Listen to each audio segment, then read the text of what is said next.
चल ठीक होर सेहत भी है सनाओ कैसी है। अच्छा दोस्तों तुहानूं दस्सिए एक सरिया जेह्ड़ा ना कम्म शम्म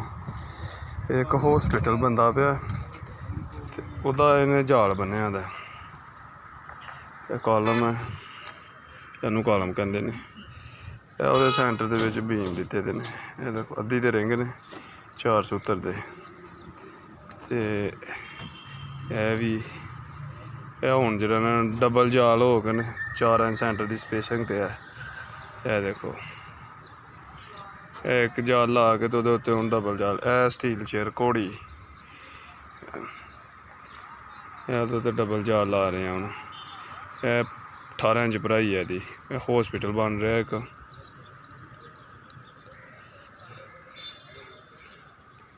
ते पिंड आह्ले लोग कहंदे ने जी जिन्ना सरिया तुसीं उत्थे इस्लामाबाद पांदे हो ना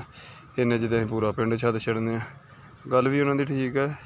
बाकी इद्धर प्हाड़ी इलाका है प्हाड़ां दी वजह तो ना इन्ना सरिया पैंदा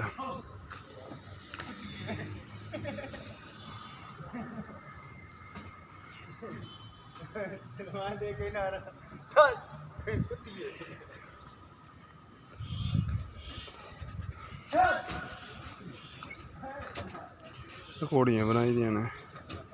स्टील चेयर जिन्हों कहंदे ने रिंगां आह्ला अड्डा है ओह् थल्ले कट्टे दा लिफ्ट